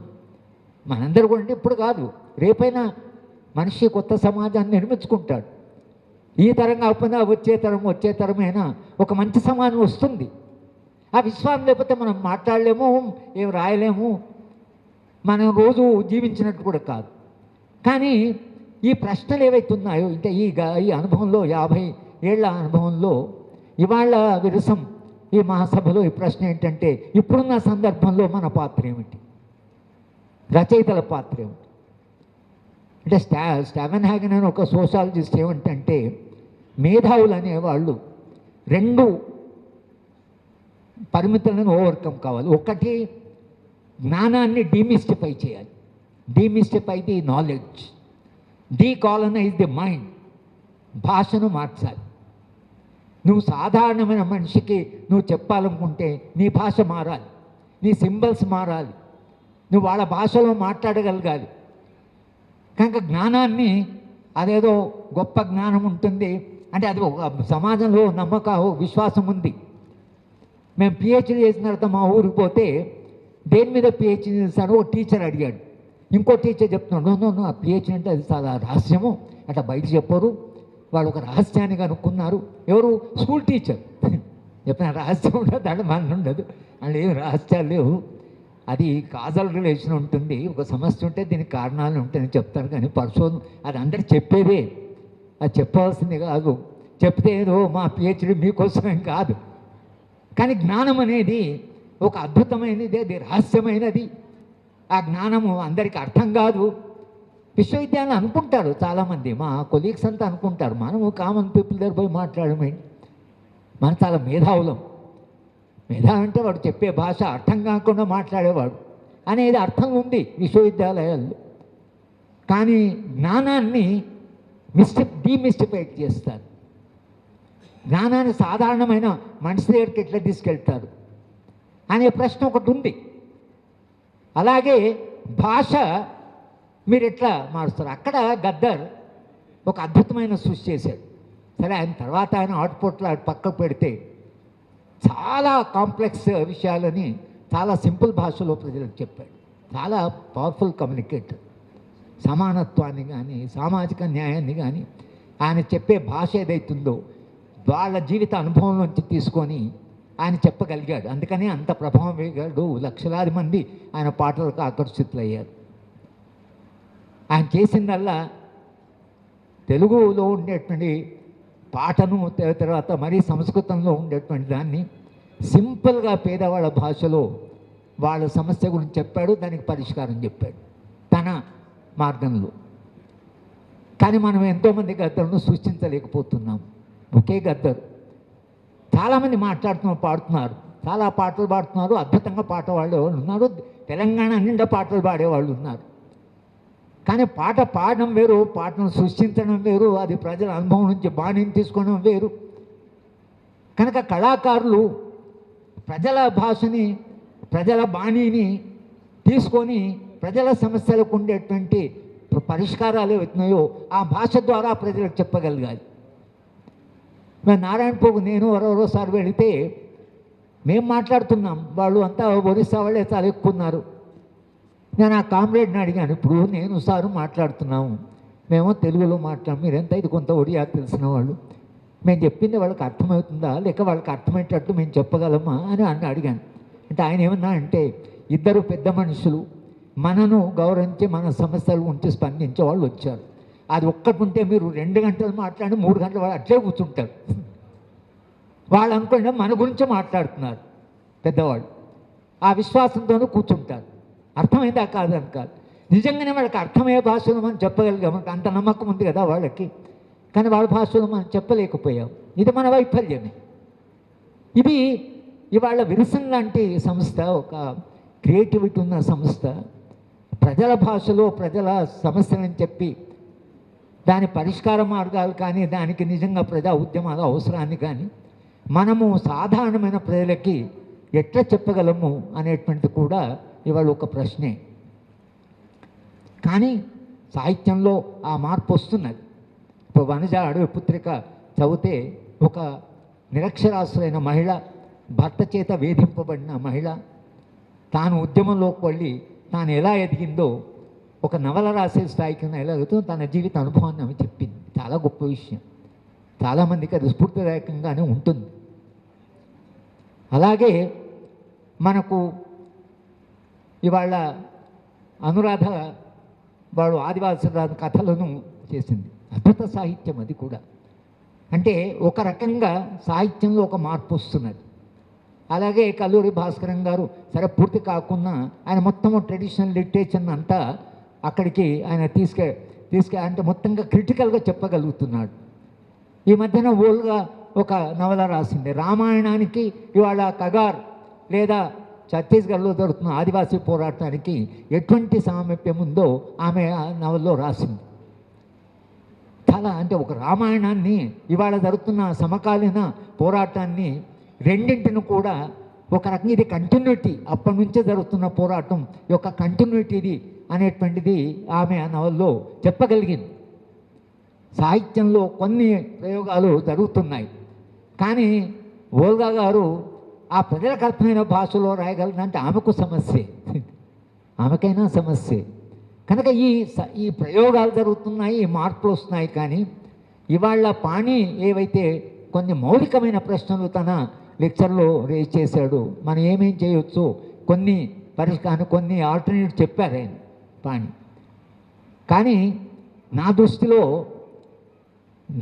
నా వరకు నేను మధ్యతరగతి వరకు కమ్యూనికేట్ చేయను, కానీ మధ్యతరగతికి దిగువపోతే నేను కమ్యూనికేట్ చేస్తానని విశ్వాసం నాకు లేదు. ఆదివాసుల దగ్గరికి వెళ్ళి నేను ఇటువంటి లెక్చర్ ఇవ్వగలన విశ్వాసం నాకు లేదు. ఈ విశ్వాసం కనుక వాళ్ళ భాష మనకు తెలియదు, వాళ్ళ అనుభవం మనకు తెలియదు. కనుక మనకుండే అనుభవాన్ని మనం పంచుకోవచ్చు, కానీ అక్కడ పోతే మనం ఏం చెప్పాలి, ఎటు చెప్పాలి అనేది నా మటుకు నాకు ఆ విశ్వాసం లేదు. నేను చదువుకున్న చదువు, నాకు వచ్చే భాష, నేను రాయగలిగింది, కానీ నేను వాళ్ళ గురించే రాయొచ్చు, కానీ వాళ్ళకి అర్థమయ్యే శైలిలో నేను రాయలేకపోతున్నాను. ఇది నా పరిమితే. ఈ పరిమితి చాలామంది మేధావులకు ఉన్నది, మేధావులు చాలామందికి పరిమితి ఉన్నది. చాలా మనం అద్భుతమైన విశ్లేషణ చేస్తాం, కానీ అది సరిపోదు. ఈ సందర్భంలో సాధారణమైన సామాన్యమైన ఆదివాసీలకు కానీ, దళితులకు కానీ, గ్రామంలో ఉండే వాళ్ళకి కానీ ఎట్లా చెప్పాలి అనేది కూడా ఇవాళ మేధావులు ఎదుర్కొంటున్న సమస్య, ప్రజల ప్రేమించే వాళ్ళు కూడా ఎదుర్కొంటున్నటువంటి సమస్య ఇది.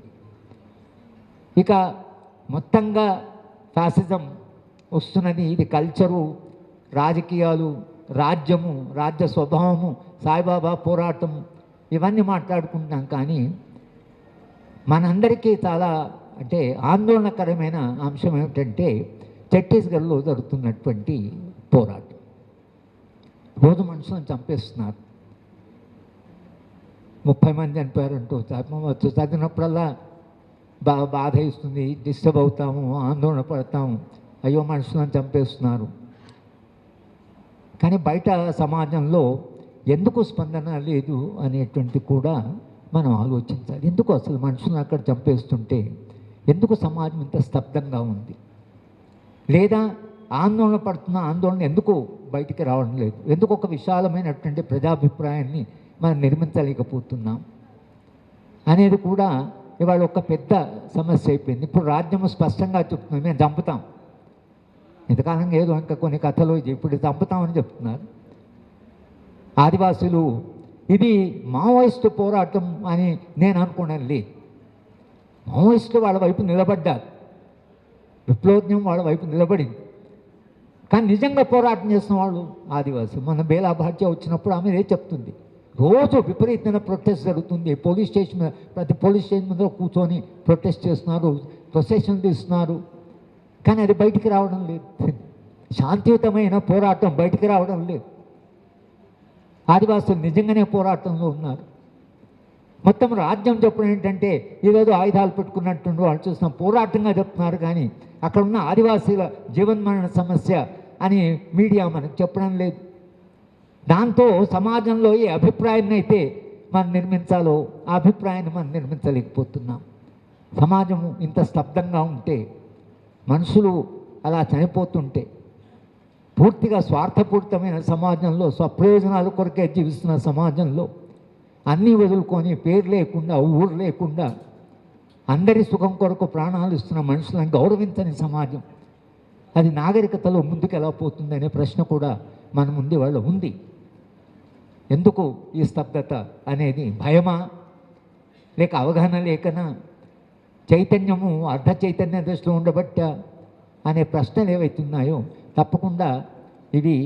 అలాగే ఇవాళ మన చర్చలో, మొన్న ఎన్నికలో కూడా రాజ్యాంగము ఒక ప్రధానమైన అంశంగా ముందుకొచ్చింది.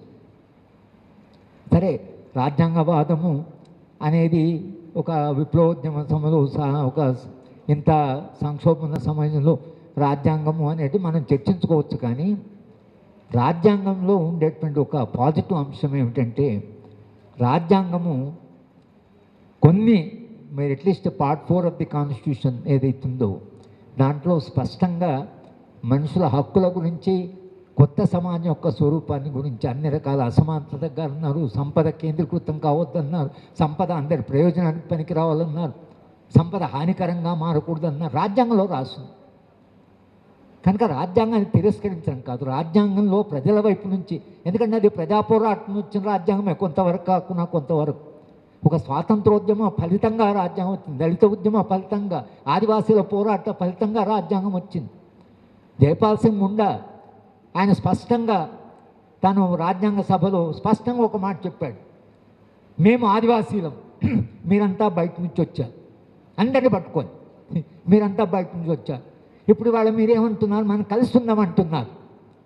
మేము మీతో కలిసి, మేము బయట నుంచి వచ్చారు, మేము ఇక్కడ ఉన్నాం. మీరేమంటున్నారు, మనందరం కలిసి ఉందాం మీరు మేమని అంటున్నారు. కానీ మా స్వయం పరిపాలన, మా హక్కులు, మా ఆదివాసీల యొక్క హక్కులు, దీని సంగతి ఏమిటి అని అడిగితే షెడ్యూల్ 5 వచ్చింది భారత రాజ్యాంగంలో. ఆదివాసుల సెల్ఫ్ గవర్నెన్స్ వచ్చింది, ఆదివాసుల అనుమతి లేకుండా రాజ్యం పోవద్దని రాస్తుంది రాజ్యాంగంలో. ఇంకా తర్వాత ఆదివాసీ పోరాటం చాలా హక్కులు ఉన్నాయి, చాలా చాలా లాస్ ఉన్నాయి ఆదివాసులకు.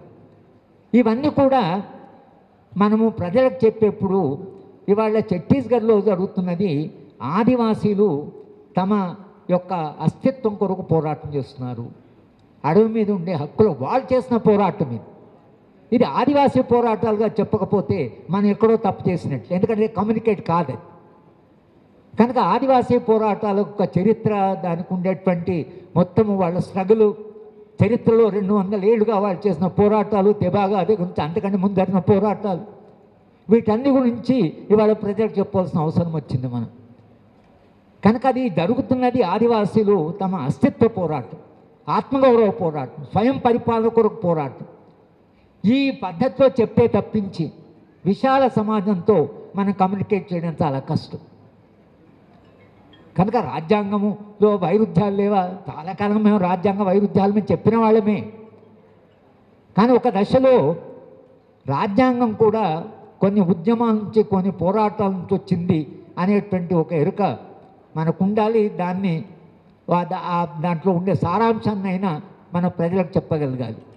చెప్పగలిగితే కొంతవరకైనా మన కమ్యూనికేషను కాస్త పెరుగుతుంది. కనుక ఇవాళ మనం చేయవలసిన పనులు చాలా ఉన్నాయి. బయట విరసన్ లాంటి సంఘం మీద నాకు అత్యంతమైన గౌరవం ఉంది. ఈ అత్యంతమైన గౌరవము విరసం మీద ఎందుకంటే వీళ్ళు సాహిత్య సృష్టి చేశారు, సాహిత్యకాలను సృష్టి చేశారు, అద్భుతమైన సాహిత్యాన్ని సృష్టించారు. విరసం లేకుండా నిజానికి తెలుగు సాహిత్యాన్ని మనం ఊహించలేము. ఇంత అద్భుతమైన సృష్టి చేసిన విరసం ఇవాళ ఒక చారిత్రక క్రిటికల్ దశలో సమాజం ఉన్నది. మానవ సంబంధాలన్నీ సంక్షోభంలో పడిపోయాయి. ఇవాళ పత్రిక చదువుతున్నవాడు మనమడు తాతను చంపాడు. ఇక మహిళల్ని చాలా సందాలు చెప్తున్నాను, మహిళల్ని చంపుతున్నారు. చంపడం కూడా ఎంత క్రూరంగా చంపుతున్నారు. తల్లులు పిల్లల్ని నదిలో పడేసి వాళ్ళు దూకి చస్తున్నారు. భార్య భర్తను చంపుతుంది, భర్త భార్యను చంపుతున్నాడు. ఈ మధ్యన హైదరాబాద్లో ముసలి తండ్రిని వదిలేసేసి కొడుకు కోడలు వెళ్ళిపోతే అతను చనిపోతే కుక్కలు ఆ శవాన్ని పిక్కు తింటుంటే పక్క వాళ్ళు చూసి పోలీస్ స్టేషన్ చెప్తే మున్సిపల్ కార్పొరేషన్ వచ్చి వాడి శవాన్ని తీసుకెళ్ళారు. తన కన్న తల్లి, తన కన్న తండ్రి, తన పెంచిన తండ్రి, ముసలి వయస్సు, కనీస మానవీయత అయ్యో ముసలాయన ఏమైపోతాం కాకుండా తాను తన భార్య అతను వదిలేసి వెళ్ళిపోతే ఈయన ఏమవుతాడు అనేటువంటిది కూడా ఆ మాత్రము కూడా మనిషిలో ఆలోచన లేదంటే ఏమైపోయాడు మనిషి అనే ప్రశ్న వస్తుంది.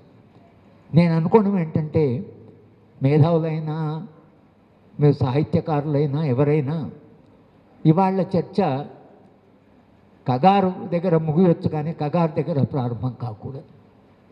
ఈ మొత్తం మానవ సంబంధాలు వస్తున్న సంక్షోభాన్ని, కూలిపోతున్న వ్యవస్థని, కూలిపోతున్న మానవ సంబంధాన్ని, మధ్యతరగతి ఎదుర్కొంటున్నటువంటి సవాళ్ళని, వీటన్నిటితో ప్రారంభమై వీటన్నిటికీ కారణాలు ఏమిటి, ఈ కారణాలకు పరిష్కార మార్గం ఏమిటి అనే దగ్గరికి పోతే తప్పించి మన అక్కడి నుంచి ప్రారంభమైతే మనము ప్రాపర్గా ఇప్పుడుండే ఈ సెల్ఫ్ సీకింగ్ మిడిల్ క్లాస్ మనం కమ్యూనికేట్ చేయలేం.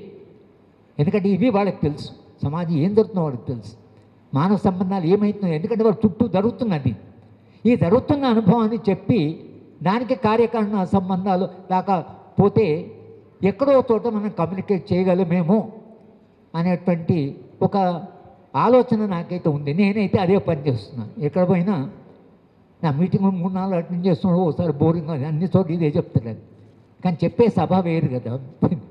మనం అన్ని మీటింగ్లు అటెండ్ చేయొచ్చు కానీ అందరూ అన్ని మీటింగ్లు అటెండ్ చేసిన వాళ్ళు కాదు. కనుక ఎక్కడో మనం అది ప్రారంభమై అక్కడి నుంచి మనం మూలాలకు పోవాల్సి వస్తుందేమో.